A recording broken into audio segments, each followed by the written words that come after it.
Okay, welcome back to Future Focused Fill the Gap. That we have got Ashley Hanson online today. Ashley has really taken the lead in our food spaces.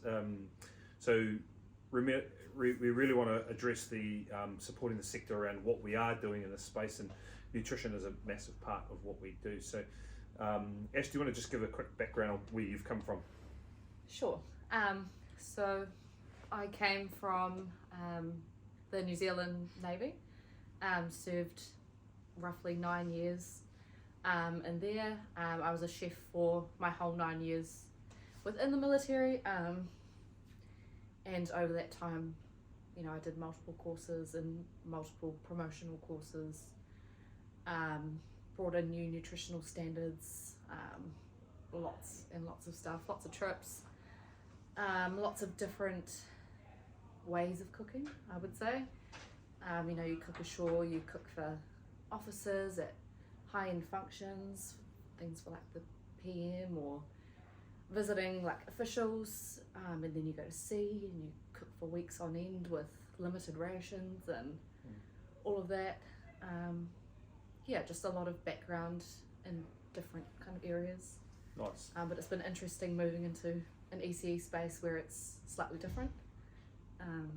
There was a lot that I didn't really know coming into the space, and I've kind of grown with that.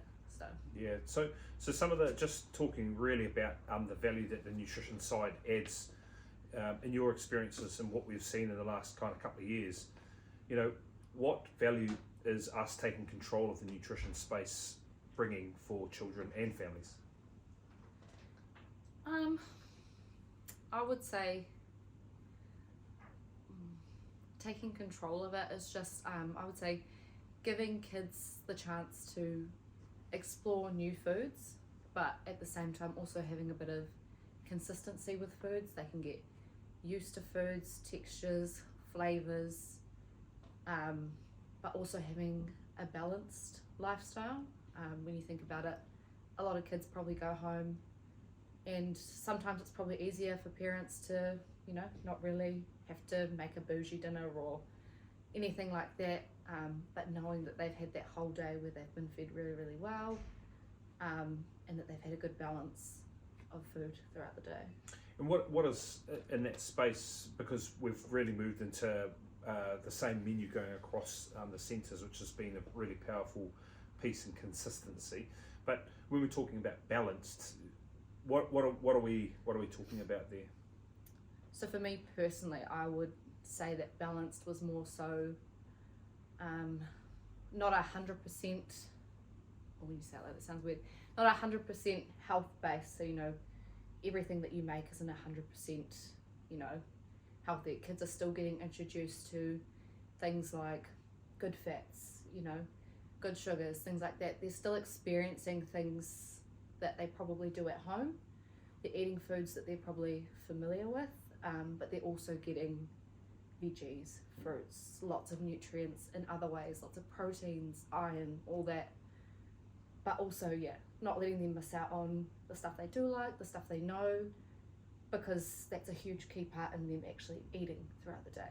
It's a fine line, right? It's a fine line about, it is a fine line in terms of making sure that kids eat first, although the easy option, and not that we would ever do this, but would be to just give them chicken nuggets and beige foods. But it is making sure that they do enjoy what they eat. Like for example, your green pasta. I'll talk to that because I know that was a really popular recipe. What is in your green pasta? Not a huge amount really when you think about it. It's usually chicken or bacon or sometimes both. But the veggies, your onion, garlic, a lot of spinach, sometimes peas. Sometimes we mash up peas and put it in there as well. Cauliflower, broccoli, but they're all either pureed or made really small so that the kids don't know the difference. They just think it's cool green pasta. And it's literally a fan favourite. Like that comes back empty. And if there is some left over, teachers are fighting over it. And it's so easy, and it's one that parents can make at home. And I think that's also the other key thing, is having things that if parents did want the recipe or wanted to replicate it, they could go home and do that and it wouldn't be an issue. Yes. Whereas, you start making too bougie and then it becomes difficult to get your kids to eat anything at home. Yeah. And then you're fighting another battle. Kid wants to eat everything at the centre but nothing at home. I think it's an important piece to talk to in terms of that convenience. My Marlo, my oldest child, when she went to daycare, we had to provide lunch. Yeah. And you basically provide lunch based on your time frames in the morning and what's available, especially when we lived in Auckland. It's not like you can just shoot down to the supermarket. You had to try to figure that out, but with a lot of busy families today, our role is really important in terms of making sure they are getting in solid nutritional value just on pure energy output. It's so important. I'd like to try and base everything around what's going to be beneficial to the children, how it easily works into their home life, and the amount of parents I've had ask me for recipes for things because their kids refuse to eat the pasta they made or just would prefer to eat what they have at daycare. And it's nice to be able to give them something that I know that they'll be able to do and that their kid will eat it. And in terms of, I know it's, the cost of fruit and veggies have just especially gone through the roof, let alone food. I think we've seen certainly plus 30% rise. Yet still done a pretty good job of keeping on top of those budgets. What are some of the pieces you could offer families in terms of sticking to still getting good nutrition, but while obviously operating on a budget? Sometimes, always check because it's not always the case, but sometimes frozen veggies, like you buy frozen diced veggies or corn or peas, a lot cheaper than fresh. Sometimes, not always. Or sometimes if I don't want to buy a lot of meat because let's say we don't have the money for that, bulk it out with other things like chickpeas or lentils or other things that kids can get a lot of nutrition from. And they're also cheap to buy. And the nutritional value of chickpeas and stuff like that, and it's huge. And kids love it. I can't remember what they call them. They call them like crunchy little they chips. love the chickpeas. Absolutely phenomenal. Love it. They froth it, which is unusual for children. They pick it out of the curry and eat it. Yes. And as we've gone on, kids have gotten used to seeing veggies in their food and they're not so pedantic as to pick them out. Yes. Whereas I used to have to blend everything to get them used to it. That is a very big piece of success because when you're seeing them and picking them out and actually just choosing to eat them, that is a huge, and that's I think a piece of consistency. Just actually, when we're talking about some of your favourite fan recipes, like we're talking about your green pasta, but what are some of the other fan favourites? Spag bowl. Spag bowl's a favourite. Good old mince and pasta. Kids love it. And then some of the kids that prefer to eat it separate, they can have it separate. It's not a big deal. What else do we have? Your mango curry. Yeah. I think the kids love that because of the sweetness of the mango. So the fruit itself brings enough sweetness that you don't really need to add much other than salt and pepper to the dish. That is such a popular dish. They love it. The mango curry. And even the boulevard, all the other centres that have tried it, the kids absolutely love it. And you don't have to add anything other than salt and pepper and a bit of curry powder. And the variations, because we have got dietary requirements too that we have to support families with. What are some of the pieces there that in terms of an adjustment? Like take your mango curry. How do you adjust that to suit a certain dietary needs? So at my centre, I would just make the whole thing dairy free. The whole dish itself is actually gluten free, so dairy free is the only other allergy I actually have to look for, and I just use coconut milk, coconut cream. But again, if I didn't have that many allergies, I would just do half and half. I'd make 2 separate pots, or just make a separate one. Like with spaghetti bolognese, I have one child who can't have tomato, and I have a few vegetarians. So I make 2 separate little pots out of all of it, and I just make theirs special, and the rest is just normal. Yeah.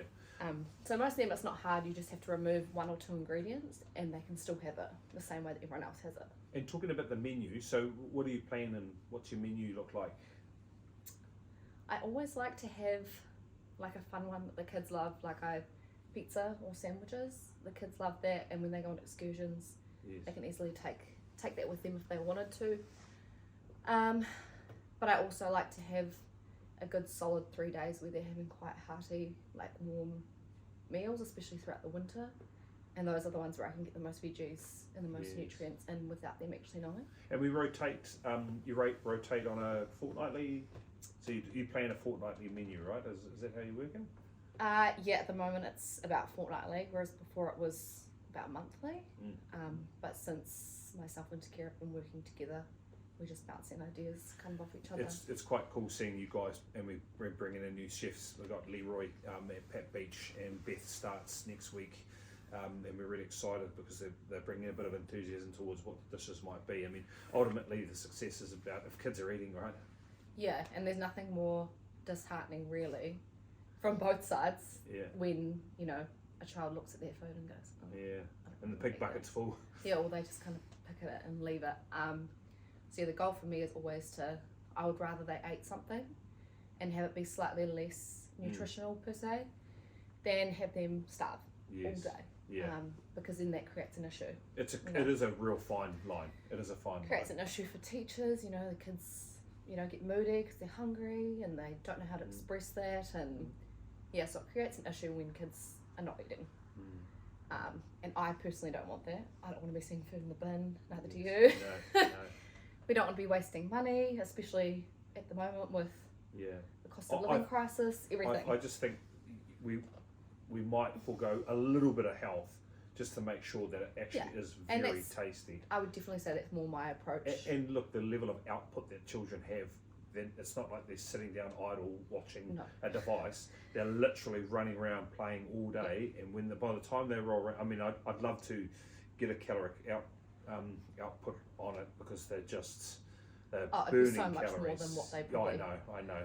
So it is quite critical in that sense. Okay, well, Ashley, we really appreciate you coming on and chatting to us about this. It's again, these conversations are about supporting the sector and what we're doing to bring value for families and whānau in the sector.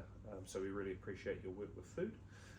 Thanks, guys. It's an important piece about us supporting the sector and addressing the grey, making sure that we can build more and more understanding about what we do in our sector that brings value for whānau.